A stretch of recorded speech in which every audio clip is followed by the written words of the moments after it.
Sorry, I don't love you. Afraid I've grown accustomed to. Cause with you something isn't wrong, something isn't wrong, something isn't right. I wish you could be happy. Hey everyone, welcome to Geekdom is back, and before we dive into today's episode, I want to tell you a little bit about our current sponsor. Support for this podcast comes from Justin Maybe Design. Are you sick of your current website? Is it outdated? Does it need a facelift? Maybe you just wish it worked better. My website was recently redesigned by Justin Maybe Design, and in just a matter of hours, they took my website and made it so much easier to navigate and control with full website builds, search engine optimization, and a focus on training for all clients. Justin Maybe Design is ready to make your online presence the best it can possibly be. You'll never feel out of the loop ever again. Justin uses Squarespace to create all of his designs. There are no patches or plugins to update, and you never have to worry about making sure your website works correctly.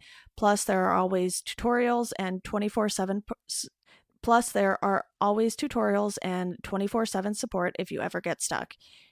Interested in a website redesign or building your own website from the ground up? Check out justinmaybe.com for a full line of training resources, pricing for full builds, and a blog with tips and tricks to get the most out of your Squarespace site.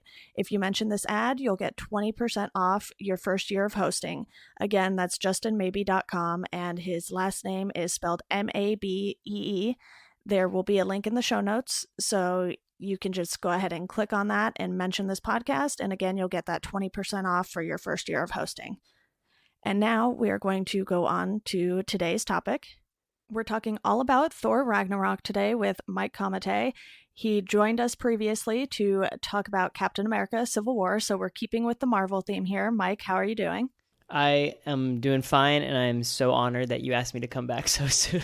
Well, I had two people who wanted to talk about Thor Ragnarok, and then they ended up being busy and for whatever reason didn't end up coming on for the podcast. So I was like, all right, I'm just going to invite Mike on. I know he will talk about Thor all day, even, the first two movies, which we'll probably get into that in a little bit. But I want to just start with the fact that this Thor movie felt a lot different than previous times that we have seen Thor, even in, like the Avengers and his appearances in other movies. I guess it is just the Avengers.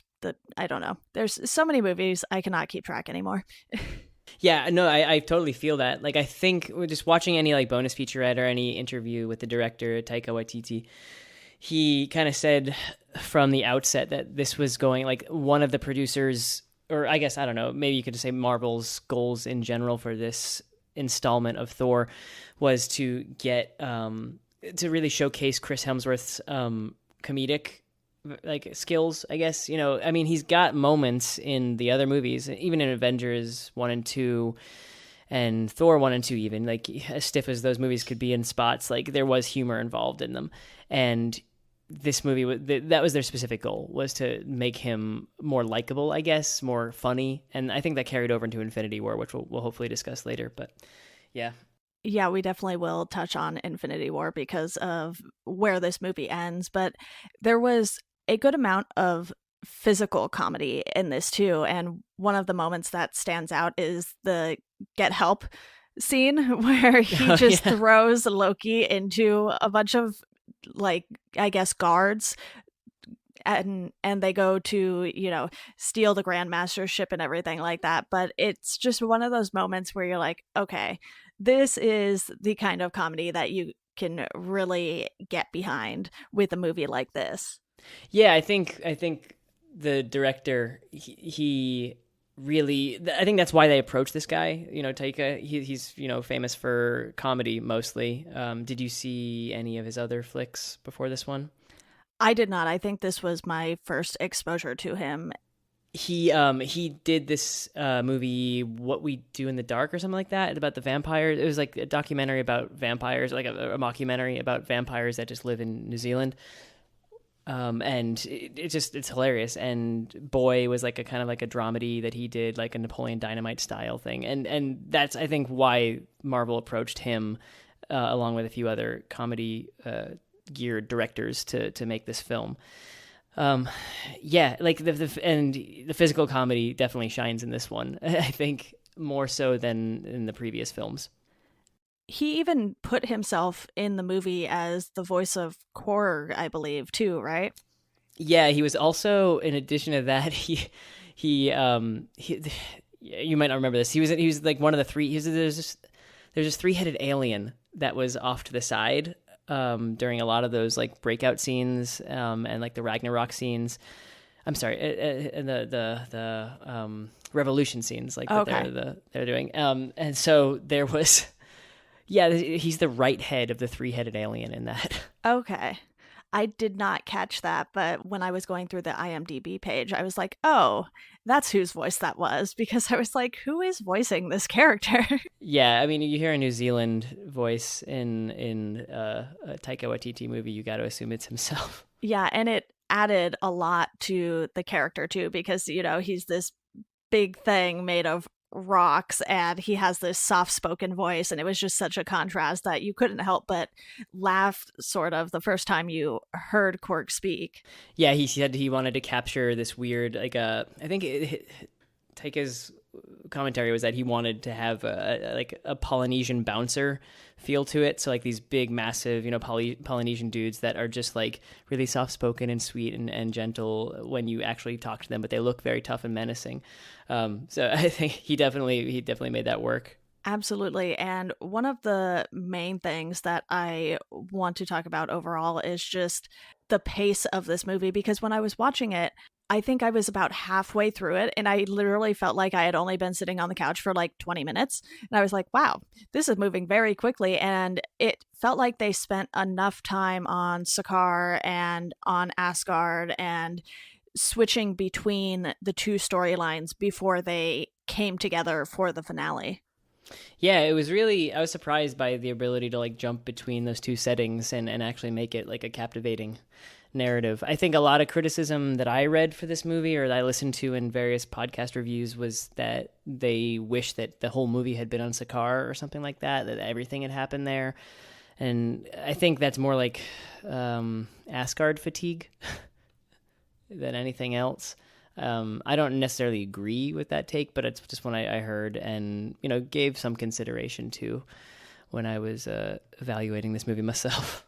Yeah, I think too, part of the reason for that might be just the fact that they were pulling a lot from Planet Hulk for this storyline, and that comic takes place entirely on Sakaar pretty much until we get, I believe, towards the end of it. And, you know, that's where the Hulk comes in for this movie. And, you know, in my opinion, this is sort of the best Hulk movie, even though it's not really a Hulk movie, just because they were really able to capture the essence of the Hulk. And we see Banner losing so much time as the Hulk. I believe it was 2 years where he was the Hulk and wasn't able to turn back into Bruce Banner. That's what Thor says to him. Yeah. I don't think there's anybody who would disagree with you that this is the best Thor movie. It's totally true. You mean Hulk? Oh yeah, sorry. Well, and also Thor movie, the best I guess Thor too. movie. Yeah. No, I mean maybe there's some diehard Thor Dark World out there person, you know, like who really loves that one. But no, Hulk. Yeah, no, you're right. All good. Both were correct opinions. But yeah, it's just interesting because you have these two characters who haven't really spent all that much time together. You know, when we see Bruce Banner, he's off with Tony Stark a lot because they have this same sort of mindset and intellect. So they go off and do their own little experiments and everything like that in the Avengers movies. And then with the Hulk, he's either off on his own smashing things or with Black Widow, it seems. So to have these two have such great chemistry for this movie too was really impressive. Yeah, I agree. I think, yeah, based on the Avengers 1, they definitely had that duke it out session on the helicarrier. That was kind of like a big defining moment for their relationship. Although I don't think you could read too much into it at the time because everybody was trying to stop Bruce on that thing from taking it down. but it was definitely like a contest of champions on that helicopter, on the helicarrier. And also, I think you remember from our Civil War episode, we probably didn't discuss it, but when, what's his name, General, the antagonist to Hulk, General something or other. He has the same last name as Martin Freeman's character in his character. What was Martin Freeman's character in Black Panther? I forget. It's like General something or other. And then the guy with the same last name is the General in Hulk, and Lee or something like that. I forget. We can look it up later. But yeah, the antagonist from the Hulk movies says to Robert Downey Jr. in Civil War, he says, like, do you know where Thor and Banner are right now? And, the response at the time is, no, I have no idea. And then, after Ragnarok comes out, like, oh, this is what they were doing during Civil War. I get it now. Yeah, we definitely see a lot of character progression, too, with the Hulk. And is it General Ross that you're thinking of? General Ross, yes. That's the one. Okay. Had to look it up because my mind totally went blank. I was like, I know exactly who you're talking about. Do not have any clue what the last name was. Yeah, and then Everett K. Ross is the bad guy not the bad guy, I guess. He's in Black Panther. He's Martin Freeman's character. Yeah, he's more like the outsider in that. Right, but why it's so funny they give two people the same last name in this cinematic universe. I mean, I guess it's not unheard of, plenty of people have the same last name, but they're both like government type people, Americans that are sort of opposed to our heroes, but not, and I don't think they're related. Like, I don't think there's been any connection yet between the two. Don't put it past Marvel. Yeah, you never know. Avengers 4, they're just going to tie it all together and you're going to be like, oh, well then. I think Martin Freeman is one character we definitely don't need in an Avengers movie, but probably true. Yeah. Yeah, so with Thor, I think having these two extreme settings too helps with the pacing and everything like that because, we're familiar with Asgard already, but we're not familiar with this version of it because when we see Odin die and Hela is released, and I know this is something that was probably a little confusing for both of us because I was like, okay, so clearly Odin dying is the reason why she's out now, but I don't really understand why that had to be the case or, why he couldn't put her somewhere where she couldn't get out regardless of him being alive or not. Thor is like Thor as a concept, like of the Marvel Cinematic Universe, that it's like a master of retconning and kind of making super simplistic, reasons or justifying plot decisions based on like just shooing things away and putting them to the side. Like think about in Avengers, when Thor intercepts Loki. Right after he's been caught, I think, in like Germany or something like that. Okay. Remember that? So like it's the fight in the woods basically, but Thor intercepts them and drags them off to the side, and I think someone like Loki's like, oh man, like the father must have used a lot of magic to get you down here after the Bifrost broke, and Thor's like, yeah, he did, definitely. And you're like, wait, the whole point of the end of Thor was that the Bifrost was broken and that like Thor could not come back to like the world again, and they just like put it off to the side with some quick dialogue. And that's kind of what happens in every Thor movie. I feel like they just take some like weird mystical / cosmic reasoning and kind of justify it. And that's why Hela was put away in some place, and just some magic that Odin conjured when he died, it just gone. Okay, so bring the villain in. Come on. Like it's really easy to just put things to the side in Thor because you can just blame it on magic or blame it on some weird cosmic, like a pseudo-physical reason. Yeah, speaking of magic, what did you think of the Doctor Strange appearance in this? I think that's another one where the physical comedy comes into play, especially for Thor and Loki, because Doctor Strange is kind of just moving everything around on Thor, and he's spilling his beer and refilling his beer, and he's just like, what is going on? Yeah, I think my first note for the Doctor Strange appearance was that his goatee looked like it was glued on. Like, I don't know if he had to shave like after production on Doctor Strange and like or whatever. Like, but it definitely he looked a little bit like a rush job on this thing. Like him and Thor are like the two loudest looking characters I feel like in the Marvel Cinematic Universe still. Like, I mean, you got Iron Man with this gaudy costume on, and like all the costumes are a bit ridiculous, but like nobody's really wearing capes. I think Right. like Vision has a cape, I guess. So, but like for some reason, like Thor and Doctor Strange just stick out like sore thumbs in their respective movies amongst like the common folk. I think with Vision, it's a little different because he's not actually human. Oh yeah, I guess that makes sense that he wouldn't fit in. Yeah.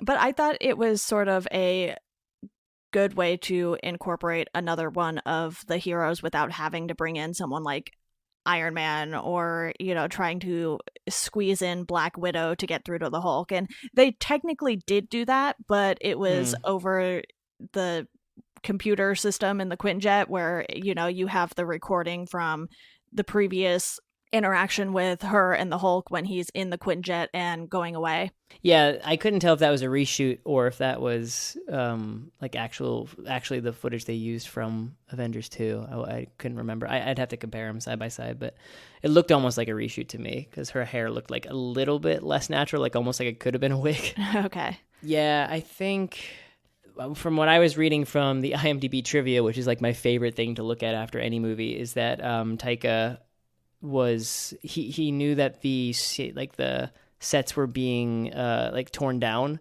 for Doctor Strange, like everything was being put away for Doctor Strange, and he's like, oh well, this is like our last chance. It was either him, the director for Doctor Strange, or Taika that decided like, oh, I want to incorporate Thor into the Doctor Strange, or vice versa, put Doctor Strange into Thor. We only have a little bit of time, so let's just grab this footage while we can and squeeze it into whichever movie. And that's why the stinger scene from Doctor Strange is pretty much like a shortened version of what we see in Thor Ragnarok, right?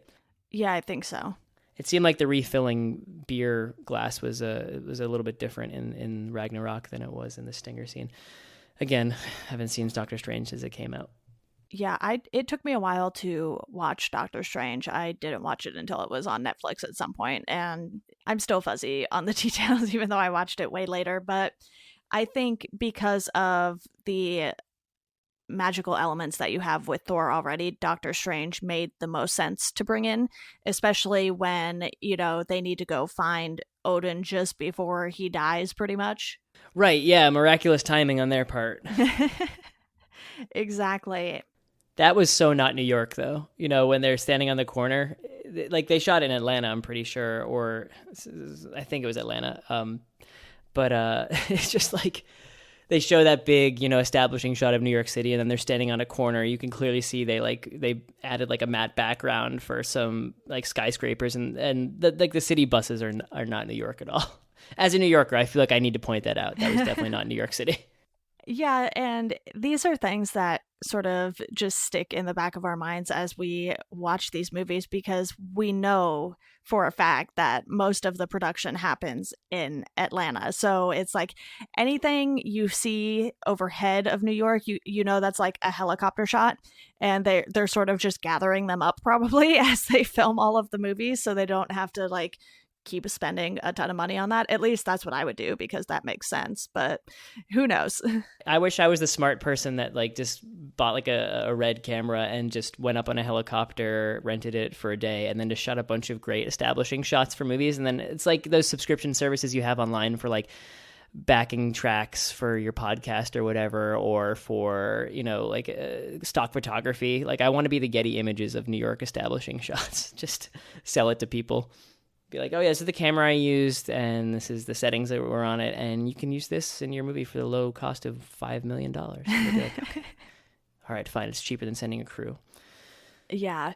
Well, why don't we go ahead and dive into Hela a little more here, because she is the main villain, at least for Thor here. And, you have the Grand Master, who could be seen as a villain, but he's nothing compared to Hela, who is the goddess of death. So he's so likable. He's like too likable to really be considered that much of a villain. But with Hela, she is just so ruthless no matter what the circumstances. And you see when she goes into, do you call it a palace? I guess we'll call it a palace, because I don't really know what else to call it. And you see all the paintings and everything on the ceiling, and she shatters those, and you see all of these hidden secrets on Asgard. Was that something you were expecting when you went into this movie? Did you know there were going to be that many secrets hidden there? No, and I don't think there. I definitely didn't think that when I was going into it. I mean, politics are usually like the last thing on my mind when I go into it, and when they do drag it in, like for some reason I think of like Transformers. I always do this with this stuff. Like I drag in like other things that don't really have anything to do with it, but like Transformers. Remember like the closing credit scenes during the first Transformers movies? It's like them talking about like the government, the parents, like Sam Witwicky's parents talking about the government and how they wouldn't keep secrets from us and everything. And like you're taken aback for a second. You're like, oh wait, are we okay? I guess America, well, that's fine. But like in this movie, I kind of took a political, like I took some political stuff from that, just because like I think a lot of people mention the colonialism aspect of that like Asgard was like conquered by Odin or something like that with the aid of Hela. And I think Taika, coming from a land that was I think a colony, right? New Zealand was a colony. I'm not a historian, but I think there were probably some struggles as it was a colony at one point. I think that's one aspect that Taika could really bring to this movie that a lot of other directors couldn't have. Yeah, and I think Cate Blanchett did a really nice job with her performance of the character, because this character is not like a lot of the other villains that we see. Most of them want to destroy Earth, and because Thor is an off-world hero, it's kind of nice to get that break from someone wanting to destroy Earth, because even when you have the Avengers, Loki is involved in that particular scenario, and it's these off-world creatures coming to Earth, but to have her stay and just want Asgard, it's like, okay, I can get behind this storyline, because this makes perfect sense for this villain that has been locked away for so many years. Thor and Loki didn't even know they had a sister. At least that's what I gathered from all of this. No, they did not. That was another clever retcon of Thor being like, oh yes, you have a sister. Sure. Okay. I have a sister, Yeah, she was fantastic. Like she was menacing. She looked the part. I just love how powerful that she got to be. Like, it was just really cool to see someone unfazed when she got stabbed through the middle. Like, I think every other Marvel character just gets a dagger through their stomach and out the back, and they're down for the count, But she took it like through the stomach, like probably 2 or 3 times in this movie, from various characters, right, from Thor and from like little Asgardian soldiers, and she just like pulls it out and heals immediately. It's like, it's very evident early on that nothing is going to stop her, and I really appreciated that. From what I gathered too, it seemed like she got stronger the longer she was on Asgard, basically. And right when we meet her, she just shatters Thor's hammer. And I think in that moment, we have the same reaction that Thor does, like, oh, what's going on? This shouldn't be happening. What do we do? Yeah, definitely. It was nice that they called back to that towards the end, when Thor kind of had that vision of meeting Odin in Norway again. And he's like, you're not the god of hammers, you're the god of thunder, Like, it was a nice reminder when they brought it back to that in the end. Because, like, the hammer does break, and as an audience and Thor, like you said, we're both like, wow, that's crazy. And then, Odin has to literally spell out what you just said at the end of it for the audience.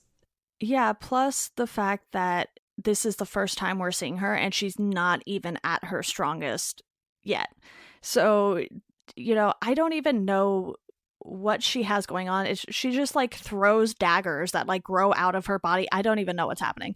I was like, what is this? And when she gets her headpiece on, it's kind of like she takes her hands and goes to run them back through her hair, and all of a sudden the headpiece shows up. I was like, this is crazy. And yeah, what a cool idea. Yeah, and to have the villain be a powerful female character too, I think was a really good choice, because as everyone who watches these Marvel movies knows, it can be a dude fest a lot of the time, and to have this female villain, and then to have Valkyrie too.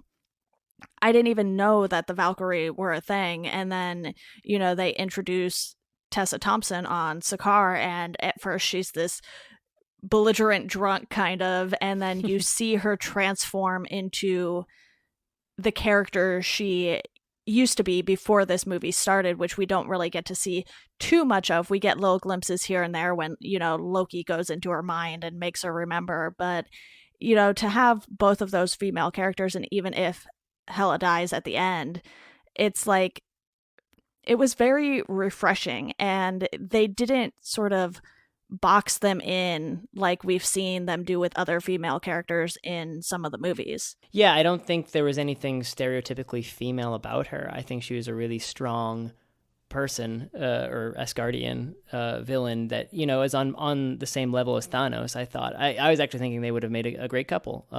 And her being the mistress of death or whatever, or goddess like of that, death. like goddess of death. Yeah, like as the goddess of death. I mean, I think Thanos would be really into that because he is really into death.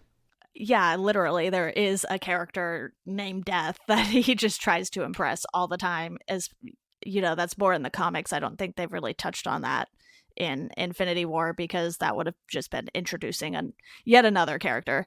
But yeah, that would have been hard to explain, I think. Yeah, I think people would have been like, okay, you guys do that. Wait, so Death is a real person now? Like, okay, so like Thor is a god, but he's actually an alien. So Death is an alien also? Is that what's happening? Yeah, that would have been a tough decision to make creatively. Hey, we still have Avengers 4. You never know. This is true.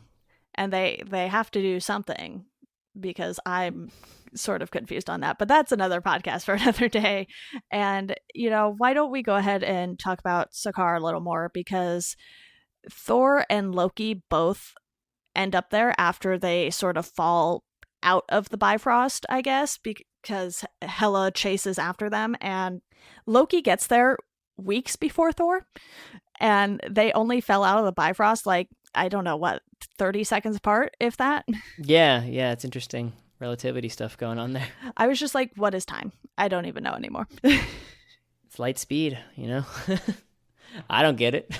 Yeah, but it was just one of those things where you sort of just let that go, and then that Loki has been scheming the entire time he's been there, and he practically ignores the fact that he knows Thor and is his brother. And it's sort of one of those comedic moments where, they're whispering to each other in front of the Grand Master, and then, he's like, oh, I'm adopted, or something like that. So he just kind of like pushes it to the side and just moves on.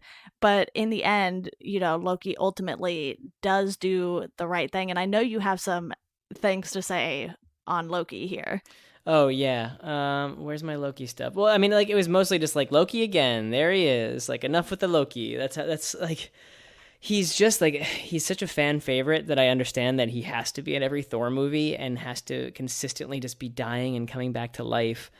But like, I just thought it was so good that the movie was very self-aware about this, and, throwing stones at him as he was, apparating, and the stones going through him, and calling that joke back later just to make sure he's real, get him actually getting hit in the head with a can.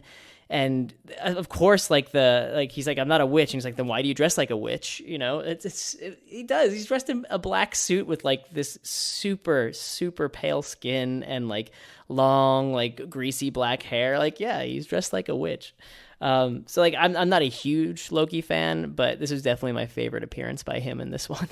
Yeah, I think it helps too that you have sort of this relationship between Thor and Loki where they went their separate ways so long ago, and they both understand that. Like, you have that scene with them in the elevator just before the get help scene and everything like that, and Thor tells him, I thought the world of you.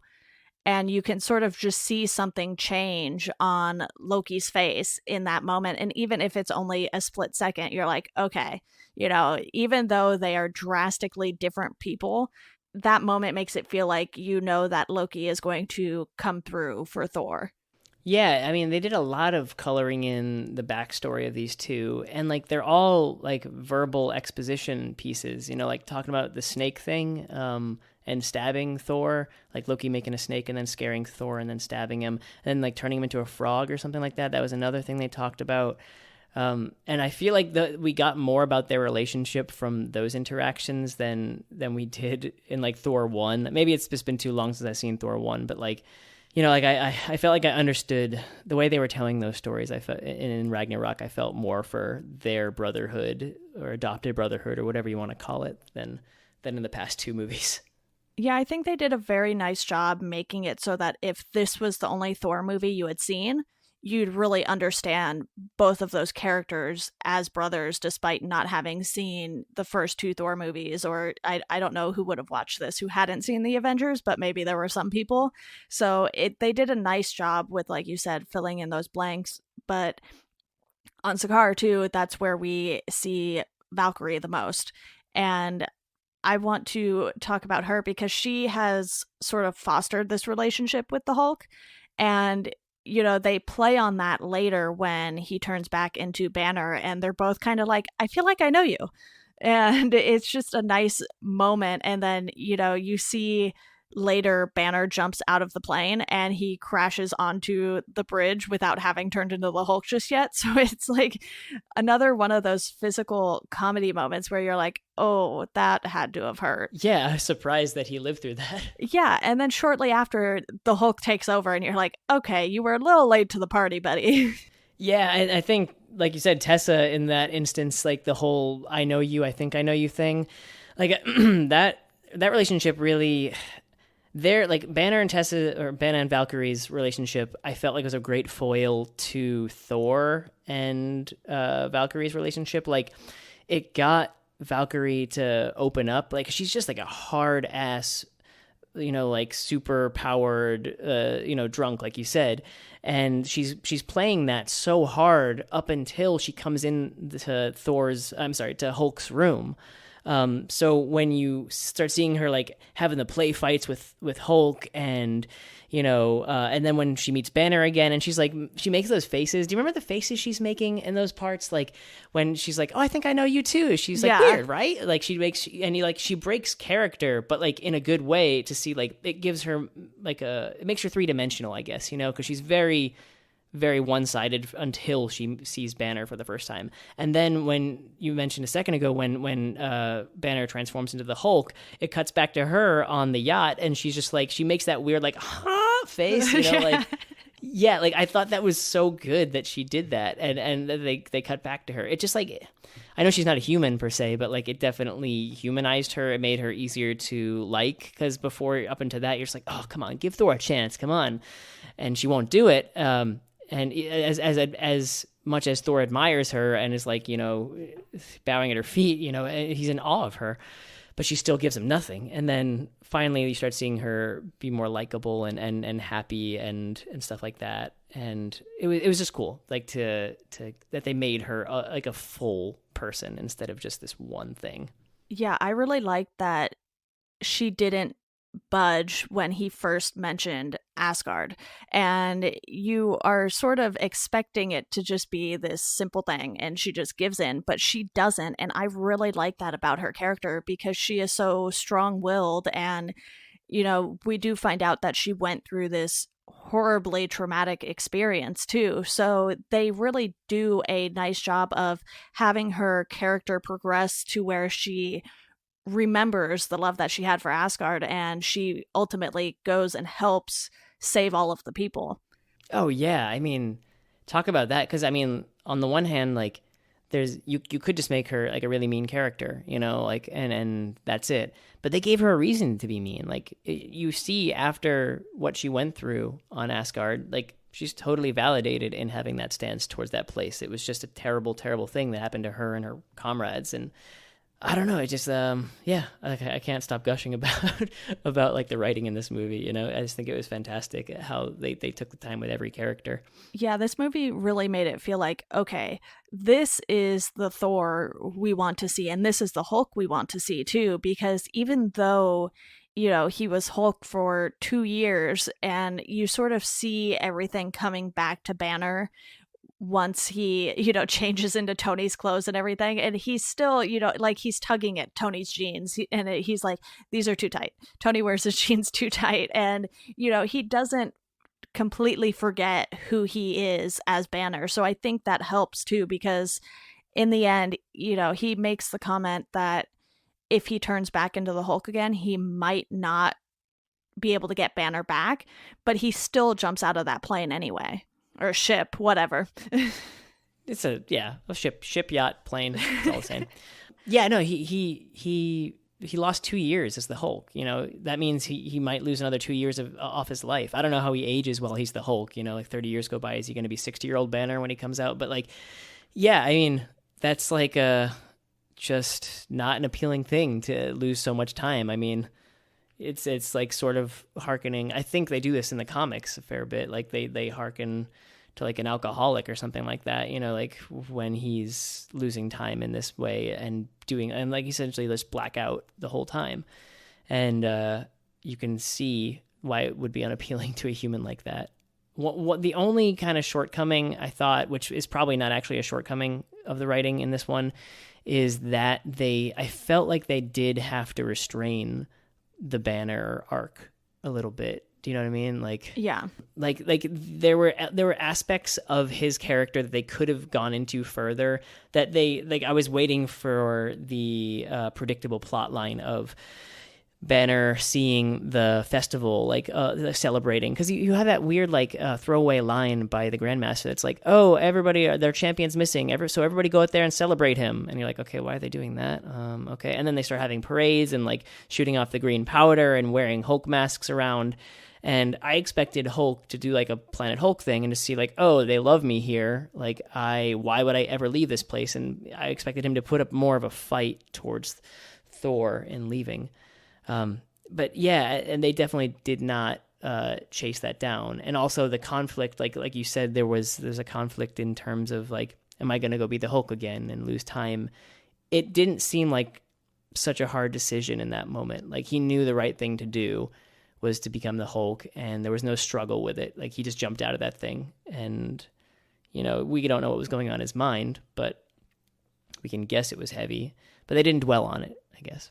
Yeah, they showed him thinking about what he had to do, and then, he kind of gives Valkyrie this funny look, and he just jumps out of the plane with no real explanation, and that's why we get that cut back to her after he turns into the Hulk, and I think that's what makes that moment work so well, too, is how he reacts to needing to become the Hulk again before jumping out of the ship, and then her reaction after realizing, oh, that's who that was. Yeah. God, I can't get that look out of my head. Yeah, it was definitely a really great moment in the movie. But what other things do you want to touch on here? I feel like we've talked for quite a while already, but we've only made a dent. Yeah, I know. There's a lot to look into here. I guess I think another criticism of this movie that I wanted to talk about is the comedy aspect of it, which, I think it's love it or you hate it. I don't really know if there's any in between here. But I kind of want to talk about the idea of this is like English 101 or whatever, like college course, but like the idea of bathos, I guess, which is this element of literature where you undercut any dramatic tension with this element of humor, like anticlimax, I guess is the better word for it. And that's what this movie is built on. And I think if you look at like a movie like Star Wars Last Jedi, there's a lot of that in there too. And I don't know, how did you feel about like the comedy in this movie? I think here it worked really well just because of the circumstances too, because Hela was still very threatening, and those moments were still very serious when she was literally wiping out an entire army and then trying to stop the people from leaving and bringing up all her zombie army or whatever you want to call it. I'm not entirely sure if they have a different term for it, but I'm going to call them a zombie army. And I think, it had enough serious moments like that in it to where when you're on Sakaar, that place felt perfect for the comedy aspect. And that's where I think we get a lot more of that, because that's where you have Thor throwing stuff at Loki to see if he's real, and then he hits him in the head when he is, sitting there and he's not, somewhere else really. And then you have him, tossing Loki into the guards. You have him saying that he's friends with the Hulk when he first sees who he's battling against. And even during the battle, you have these very serious moments because you see Thor just taking in all of his new, I guess, thunderous power, so to speak. And you do have enough of the serious moments mixed in to where, it makes sense to have the amount of comedy that they put in, I think. And I think it helped us like these characters more, because I don't know if Thor and Hulk were necessarily anyone's favorite character out of the Avengers in, the first movie. Or even the second totally. one. Well, yeah, I mean, I think Thor was just too, like, eye-rolling, long-haired, Point Breaky. Like, he was just too, like, he was like the antithesis to Robert Downey Jr. in the first Avengers movie. He was like all about honor and speaking with a British accent and all that stuff. And I think they just totally turned him around. They were like, okay, we know what works for a Marvel movie now. We know comedy works. So let's just saturate this thing as much as possible. And some people complain about that, saying, like, I mean, think about the first scene in the movie, like, it's Thor in a cage and he falls out of it. And, and I think right off the bat, like, you could talk about the skeleton, like talking to a skeleton thing. I wouldn't call that anticlimax, but like when Sardar's giving his speech about Ragnarok, and it just cuts back to Thor and he's like spinning around. He's like, oh, wait, hold on. Yeah. Like that's the definition of anticlimax. And there's some people that are just like, that's stupid. Like, I really wanted to hear Sardar's thing and I wanted to hear a speech, and they just totally undercut that moment. And it's like, I feel like it's just going right over their heads, but I don't know if that's just me being a goofy idiot. Like, it's probably a little both, but like, I don't know. It's just, I really enjoy the comedic aspects of it. And I like those little like things in the middle of it. Like, it's not like there's a fart joke in the middle of like a romantic scene, like, it's not that bad.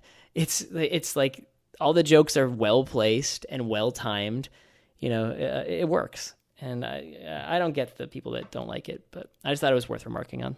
Yeah, that first scene, too, it definitely sets the tone for the level of comedy to expect throughout the rest of the movie. And I think it was a very good idea to put that right up front there, too, because it's like, okay, sure, here's what you're getting into. And we're just letting you know right now, so you can bail if you want to. Yeah, they give you a really quick opportunity to just walk out of the theater if that's not what you're into. Yeah. They don't try to suck you in. And because the second Thor movie is literally titled The Dark World, this definitely takes the character in a much different direction. And I think this works better because this is kind of just what Marvel is good at this point. They definitely want to make these movies family friendly too.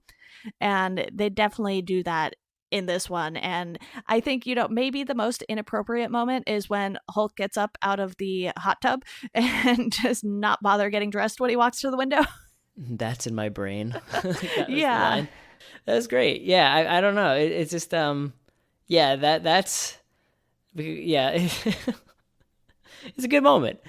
It's a good moment.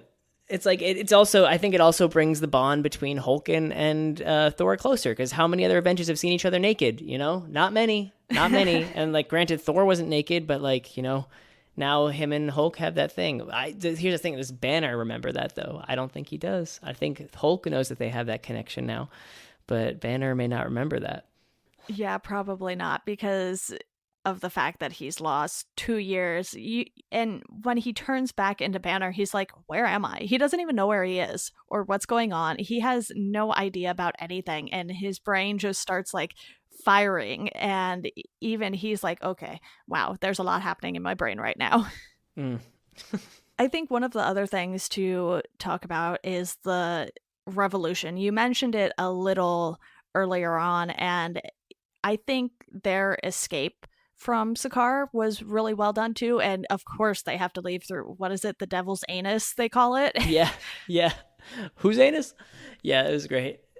I think it's nice because you see it in the beginning too, before they give it a name. Because like I remember the first time I watched this movie, I just say the devil's anus, and they pan to it or cut to it, and it's just like, oh yeah, that I get it now. But they show you the devil's anus when he gets to Sakaar, and you're like, oh, this is okay. I recognize the devil's anus now in the background of this shot. It was nice. It was a good like escape, kind of like MacGuffin in this scene where there's like, oh, we got to get to the devil's anus. And they have that chase scene and the everything. I can't. I love this movie. It's great. Yeah, I want to backtrack here a little bit because when Sure. Hela goes down to, Odin's treasures, basically, we see her just knock over this fake Infinity Gauntlet. And I think that is probably one of the biggest Easter eggs we get as far as going into Avengers Infinity War goes. And it's just one of those moments where she's just so nonchalant about it. She's like, this is fake, and just knocks it over and kind of just goes on her way. And it's like, wait, are we sure that's fake? Well, that's what I'm saying though. That's why Thor is the master of retconning, because that's what they fans were like, oh man, like they showed the Infinity Gauntlet in Thor 1, so like, so what's Thanos using in those stinger scenes of Avengers 2 and everything? Oh my gosh. And they're like, okay, we got to take care of this. Like, what can we do? Just have her knock over it and call it fake, and we'll be done with it. And then everyone will know that the Thor 1 thing was fake, and that's it. It's like, okay, well, Odin really didn't know that? Like, yeah. Okay, fine. Okay, Thor, I guess. Like, that's how I feel about most retcons in this movie. Like, just killing Odin. Like, oh, okay, Odin has to be gone from this movie again. Like, the past two Thors have been all about getting getting Odin out of the picture. That's like what he, like, if Odin, because Odin's supposed to be so powerful. He's Thor's dad, he's there's a reason why they call him the king, and he just keeps getting taken out of the picture really quickly, either like incapacitated or put on another planet or whatever, put into Odin's sleep. And it's just like, we got, like, the movie, like the plot demands it, so take him out of the picture. The plot demands that of Infinity War demands that, like, Thanos has a real glove that was manufactured in the heart of a star or whatever by Peter Dinklage, and yeah, like, that's it. That one's got to be a fake then, that we showed earlier. I like how brazen they are about retconning it though. Like, yeah, they didn't need to go into a long exposition in Infinity War being like, oh, but what about the one in the vault? It's like, no, literally a 3-second scene, like less than 3-second scene in Ragnarok took care of that. Thank you very much. Yeah, and you mentioned them trying to get Odin out of the picture. At the beginning of the movie, we see Loki impersonating him, and that gives us, the Matt Damon cameo. So not just a Matt Damon cameo. Did you pick up the other people in that scene? I know one was one of the other Hemsworth brothers. Yeah, the guy who's playing Thor. That was so sweet that they did that. I think Luke. And then Odin was Sam Neill. I didn't realize that at first until I looked at the cast list. Yeah, so they do this nice job of getting these actors these very quick cameos in, and it's just one of those moments where it's such a Loki moment too, and Thor knows right away, pretty much, that it is most certainly not his father. Yeah, and I think that's all to Anthony Hopkins' credit. Like, that dude, they're like, okay, channel this character from this movie that you were in a couple times, channel Loki, and he just does it. He does it really well, and you can totally tell, like, when he's Odin again in Norway, Anthony Hopkins is giving those really, like, important speeches and very heartfelt things, saying to his son, and then when he's Loki, he's just, like, kind of giggling, lying back, eating some grapes, and I just think, we know Anthony Hopkins is a great actor, but it's just, this was an Anthony Hopkins that you don't get to see, like, a goofy one. It's like Al Pacino in that Adam Sandler movie. Like, why is Al Pacino being goofy and stupid about, like, Dunkin' Donuts or whatever? Yeah, exactly. I think one of the last things I want to bring up, or last two things that I want to bring up before we possibly dive into more Infinity War talk here, is the fact that, one, Thor tries to calm the Hulk down using, like, the little lullaby that Black Widow does, and it totally backfires on him. And then once he turns back into Banner, he just keeps, like, repeating it over and over and over again, and Banner's like, what are you doing? Yeah, you feel like it's more for Thor's benefit at that point than for Banner's benefit. Yeah, and then we have the moment too where Thor loses his eye, and it's something they kind of just very quickly do. It's like Hela just takes out the eye, and it's like, oh, all right, there went that. Yeah. That was kind of, yeah, that was gross, but it's all good. I mean, I feel like they couldn't get too visceral with it. Honestly, it didn't look like anything. It looked like he just got like some stuff on his face, and they kind of just CG'd out his eye socket, I guess. Not like gory detail, but like just it honestly just like a matte black wall on his eye. Yeah, you could kind of tell that his eye was just closed and they like put makeup over it, but I was fine with that. I was like, it's kind of hard to make it look like you don't have an eye when you do. Also, in a movie for children, arguably a movie for children, they probably don't want to have that much viscera. Yeah. So, is there anything else you want to touch on before we sort of go into the ending here that takes us into Infinity War? Yes, there is. Okay. It's so it's something that probably I don't think a lot of people would have noticed this one. It's this was the first movie that Lou Ferrigno didn't do the voice of the Hulk in. Okay. So like Lou Ferrigno, like I think it's like the 80s Hulk, like the one where it's just like a man in a suit. He's a bodybuilder, and he's been doing all the Hulk voices, I think, in every single Hulk movie. I mean, all two of them before this, but also the Avengers movie. I think they blended Ruffalo and Lou Ferrigno in some points. This one was the first one where it was like all Ruffalo. Okay. And I encourage anybody to go back and watch some of the Hulk scenes in Ragnarok again, but I felt like so they did a pitch shift on his voice, but they also had this weird auto tune on there. If you're familiar with like T-Pain or whatever, like listen to Hulk's dialogue in some of those scenes, just like YouTube a clip or something of that in his like quarters or whatever, while he's on Sakaar. I just felt like it was the weirdest, like, I felt like it was sort of offensive how bad the audio was on his voice. And it was just like, you can hear the auto tune kicking in, and like, the way auto tune works, it just like kind of takes whatever note your voice is on and bends the whole thing and segments it. So you can hear this like hinge essentially in the voice when it changes tone or whatever. And I don't know, again, like nobody else remarked on it that I saw, but it was really weird that they couldn't just like shift his voice down and make it kind of gruff, or like even just hire a voice actor if it's not working. But yeah, that was just one of the things I wanted to remark on. They got some weird stuff going on with like some of the Hulk stuff. Like, I mean, we're going to jump into Infinity War, I guess, but like, do you remember the last shot of Infinity War? Spoilers for Infinity War, I guess. Or like one of the last shots of Infinity War? Yeah. With all the Avengers and like Mark Ruffalo just in the Hulkbuster suit, just kind of like chilling there. And it looked like he was just like oddly green screened into that. Obviously it was a CG thing, but like, it was like a weird, like half-assed thing that happened at the end of the movie that I like, they could have made that look a little bit better. I don't know. Maybe I'm just being picky now.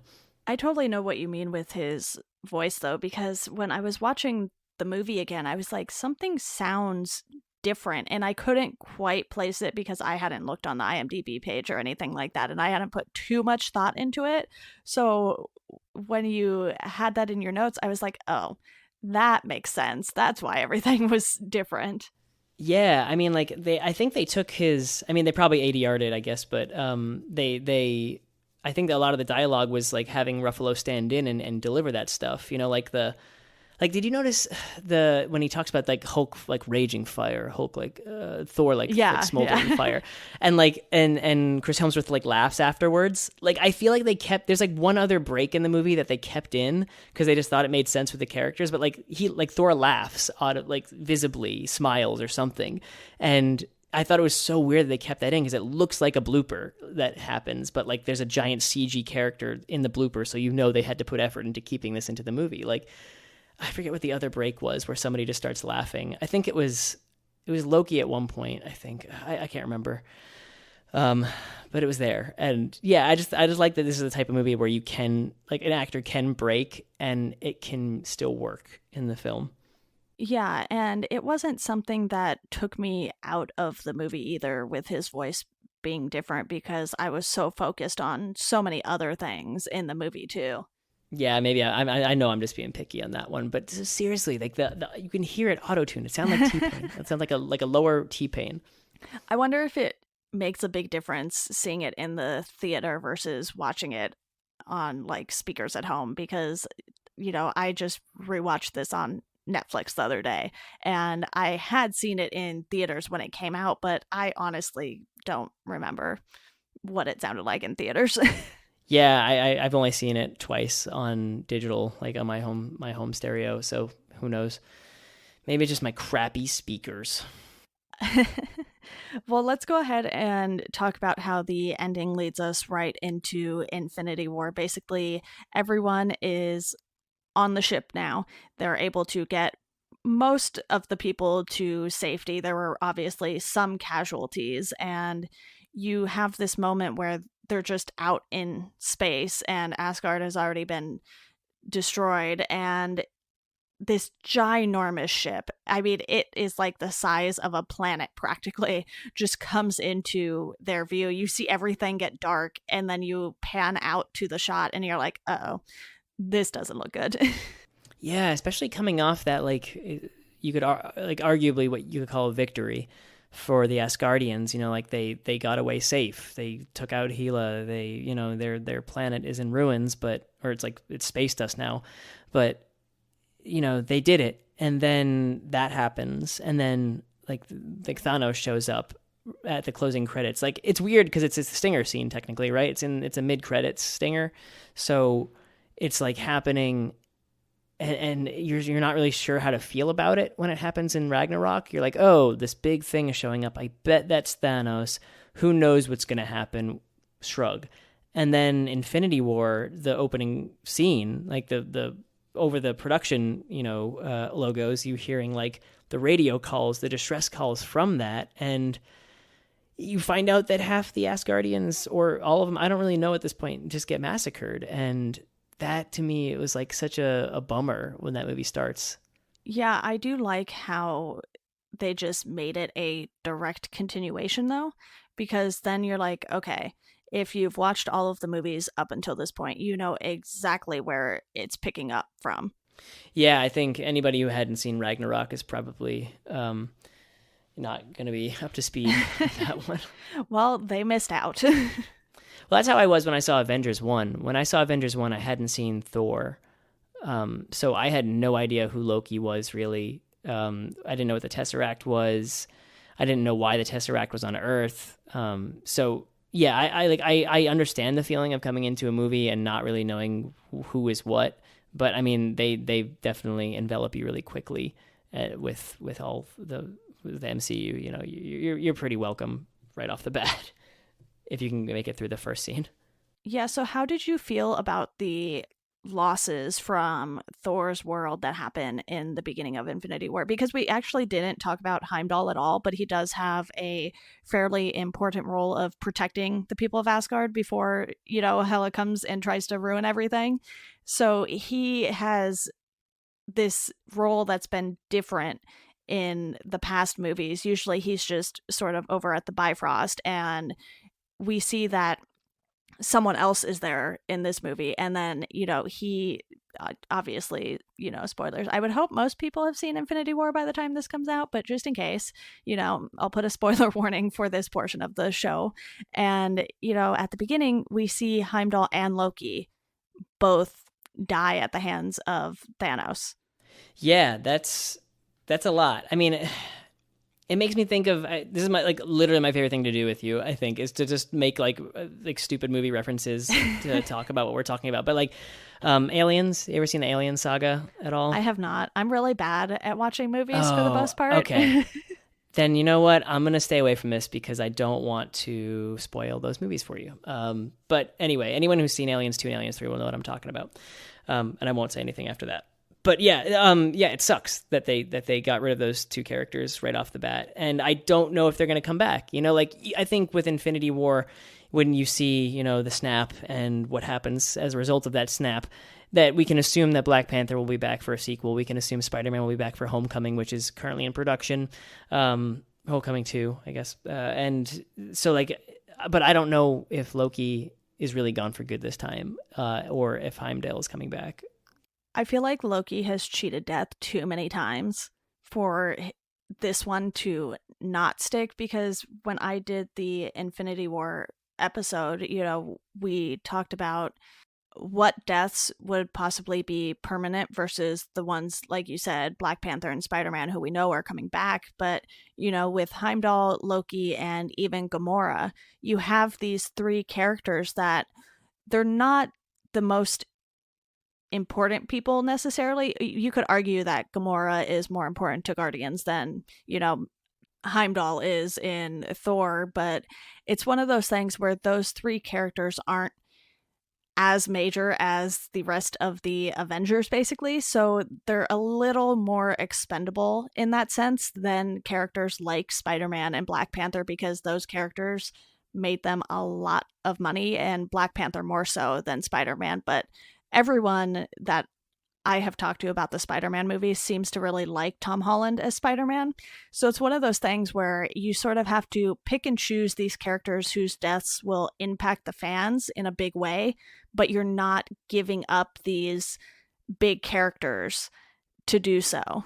Yeah, and I think that's kind of a bummer for me, though, that that characters become expendable in that sense. Right. Well, because think about in Ragnarok, when those dudes, when Hela comes over from the Bifrost and just wipes out Thor's friends right at the entrance, I guess, and spares Scourge, but takes out the other two. Like, those are just like Thor's friends from the past two movies, right? And now they're just dead. Sif is also, I think, gone at this point, or she? I don't know what her story is. She's in Blind Spot now. It's fine. The show. I was like, wait, Blind Spot? Was that an MCU planet? Is that like a dimension? No, I didn't. It's just the show the actress is in. Yeah, that's why she wasn't in Ragnarok, is because she was filming that. Yeah. But like, I don't know what happened to her character. Did Hela get her? Did she get taken by Thanos? I don't know. I can't imagine that whatever they do, however they undo the snap in Infinity, in whatever Avengers 4 is going to be called. I can't imagine they're not going to bring back those characters. Like Tom Hiddleston is like a fan favorite. Yeah. And it's important to let things that people love go. It's important in Star Wars, to let Obi-Wan Kenobi die. We didn't have a lot of chance to love him, but if you look at him in the greater context of the picture, these characters can live on through the Force. And maybe Loki will live on through the Force too. Maybe, since Disney owns Star Wars as well, they're gonna become Force ghosts, and we'll incorporate that into the Marvel Cinematic Universe. That would make things even crazier than they already are. I think, personally, I might be a little disappointed if we get to Avengers 4 and there's no consequences from Infinity War whatsoever, because I feel like that's been a fault of quite a few of the MCU movies. You have these moments where they can take out these characters that fans love if they really wanted to. And, like I said, we've seen Loki cheat death already on more than one occasion. So it's one of those things where, yes, as a fan, I would be sad if certain characters stayed dead, but I feel like without consequences to any of these actions, it's like, what is changing their minds on how they go about things? Yeah. It's the consequences thing. Yeah. It's going to be disappointing if they just undo it. And I think that's what most jaded superhero fans are kind of there are people, my group of friends, that are really, really, really, really hating superhero movies, and the superhero fatigue is set in on them fully. Right. And they see Infinity War and they're like, oh, whatever, they're just gonna undo it, and who cares? They're not actually dead, and they're not wrong. They're definitely jaded and definitely overly invested in their anger, but yeah, I do think that they sort of have a point in terms of I don't think the best screenwriters in Hollywood are going to just simply wave a magic wand and make it undo, but I don't know. It's certainly makes someone who's a fan of this MCU kind of nervous. Yeah, and with Infinity War 2, we do find out what eventually happens with Banner and the Hulk. So it sort of has the opposite effect that Thor Ragnarok had on him, which I found a very interesting use of the character, because I think that's the most Banner we've ever had in one of the Avengers movies. Yeah, that was weird. Also, is that again like it's a maybe it's not a Thor thing, maybe it's an overall MCU thing, or just a movie thing in general, like a standing franchise thing, where you just have to retcon something. Like Thor and Banner are talking, and he's like, I might not come back from the Hulk this time, and like he clearly does come back from being the Hulk this time. Like he may stay it for a while, but he crash lands in Doctor Strange's house, and he's Banner again, right? So any crisis from the previous movie, much like the Bifrost being destroyed at the end of Thor 1, has been, just fixed. Like it's like, oh, crisis mode is over. Don't worry. Like he's not stuck as the Hulk forever, and we got him. But now he's maybe stuck as Banner forever, although based on concept art for Infinity War 2 or Avengers 4, whatever you want to call it. Who knows? So many options of what to call these movies. Sometimes I'm like, okay, do I call it Spider-Man Homecoming 2, Spider-Man sequel, Avengers 4, Avengers Infinity War 2? Like, what's going on here? Yeah. Because Spider-Man Homecoming, like, before knowing anything about the movie, I was like, really? That's what they're calling it? And so, I mean, whatever they're calling it now, Spider-Man 2, Homecoming 2, that's Spider-Man. What I'm going with on the Spider-Man website that I've been running. I'll like put Spider-Man Homecoming 2 in the title, and then I'll just like interchange it with sequel throughout the post, because I'm like, that's too long to type. Yeah, you got to figure out, I guess, what it is. I saw some rumor. Oh, the field trip rumor? No. Somebody being cast as Mysterio. Oh, Jake Gyllenhaal. Yeah. Is that like a fact? Or I just know the announcement I saw said that he was in talks to be Mysterio, so I don't think it's 100% been confirmed, but it seems like they're definitely going in that direction with the character. And then there were plot details on Reddit that said that the title was going to be Spider-Man Field Trip. Which, I mean, I love it. That would be in line with Homecoming. And I don't know if this counts as spoilers. I'm sorry to everyone, but it's like a rumor on the internet. I don't know if I count rumors as spoilers, because I don't know if they're real or not. No, until they're confirmed, I feel like you can't. I mean, it depends, I guess. Like if you have like a set photo that indicates that somebody's going to die or something, and you talk about that, that might be considered a spoiler. But I guess that makes sense. If this Tom Holland, trilogy or however many movies he gets is going to be like strictly focused on high school Spider-Man, then yeah, I guess we're going to be calling these things, like, I assume that the third installment will be called Spider-Man Graduation, and they'll play the Vitamin C song during part of it, which I would love. But yeah, no, like Spider-Man Field Trip would be a good one, and maybe he'll just go to some other dimension or something like that, and we'll start getting more off-world Spider-Man stuff, which we definitely get a good hand in that. That was insane. Like to set up like Homecoming as the movie about like, oh, well, we're making a movie about Spider-Man taking small-time villain down, like doesn't exceed the reach of New York City. It's not galactic. This is not world-ending. This is just Spider-Man taking down little guys. And then one movie later, the dude is in outer space on another planet fighting the greatest threat the galaxy has ever known. That, to me, is like the funniest thing. That, again, just like all bets are off with the MCU, Yeah, and Tony tries to send him home, which obviously fails miserably. I thought he was going to check out of the movie from that point. I thought he was going back to Earth. I didn't know where the movie was going, I guess. I didn't know they were going to, what's it called, Titan. So I didn't really know. I assumed that Spider-Man was going to get sent back to Earth. I was like, nah, that's a wrap on Spider-Man for this movie. See you later. And like the Doctor Strange scene would have been a deleted thing or something like that. I don't know. Yeah, it's just... it was good. Yeah, I think they're doing a really nice job keeping things close to the vest for both Avengers 4 and the Spider-Man sequel, because even though the latter is more Sony related, there's been talk about like, okay, is the Spider-Man marketing going to ruin Avengers 4 for people? And, in my opinion, I don't think so, because it's like, Spider-Man's coming back. This movie was announced before anyone even saw Infinity War. Yeah, I think that the exciting part of Avengers 4 for me is really... how they'll undo it, yeah. Yeah, how are they going to get out of it? Not if they're going to get out of it. Because, like, that's what comic books are, really. It's just a mess of your favorite character dying or being possessed Or we talked about this last time of just like, Spider-Man has gone through so many issues. He stopped being Spider-Man for a while. Ben Reilly takes over, and then Doc Ock takes over, and then they just got rid of his marriage to Mary Jane, without much warning. He revealed his identity to the public, so now he's everything. Like, there's just so much that gets flipped on its head constantly in comic books, and I would say like most of the time the comic book disappoints me, but from a mainstream movie, you expect more, and that's what I'm excited to find out is how they undo it, how they tie it all together, how they resolve it, like what Thanos becomes.